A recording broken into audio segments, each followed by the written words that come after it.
আনছা দেখো মই পঠিছে দাদা পৰা মাতিছে শুনাচোন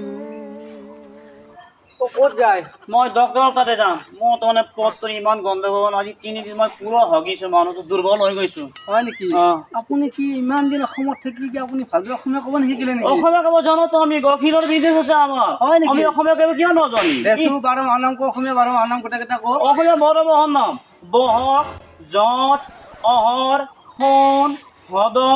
অহিন কাতি হ'ব গম পাই গৈছোঁ নাজানো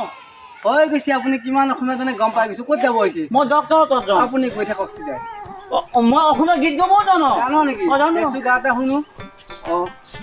মঘৰ বিহু আহিল মইনা মঘৰ বিহু আহিল হৈছে না আপুনি কৈ থাকক পাৰিমতো আমি গাখীৰৰ ডক্টৰ এনাজ দাস ডক্টৰ বাবু আছে কি নাম তোৰ নামটো মোৰ এনে কংস বুলি মাতে কিন্তু আসল নামটো হৈছে বিলকুল বাহাদুৰ ছাত্ৰী বিলকুল বাহাদুৰ ছাত্ৰী আছে লই যাও তো আসলটা তো লৈ যাওঁচোন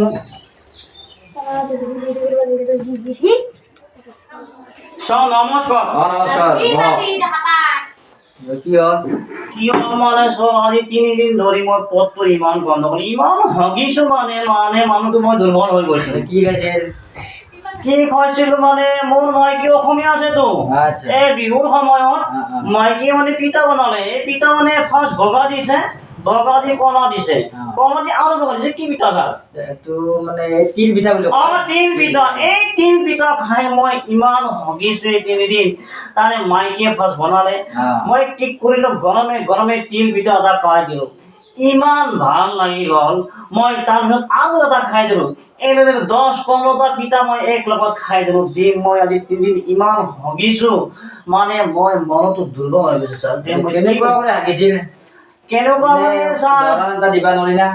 উদাহৰণ মানে ছাৰ ইমান পনীয়া যে আপুনি যদি গুটো মুখত লয় আপুনি কোনো কৰি দিব পাৰিব মোৰ খোজটো মুখত ল'বা দিছে অলপ ইয়াৰ পৰাই অলপ তোমাক আমি গাখীৰৰ বিজনেছ কৰোঁতো গাখীৰৰ বিজনেছ কৰিলে বোলে মোৰ খোজটো মোৰ মুখত ল'বা দিছা ওলা ওলা আমাৰ গাখীৰৰ বিজনেছ আছে তো যে কাকিৰ বিজনেস তো আমি গাখীৰৰ বিজনেছ কৰোঁ ওলাই যা এইটো এই কৰে দাও মানুহ আহিছে মানে এনে বুজিবই নোৱাৰি কথা ক'বলৈ নাজানে আপনি তো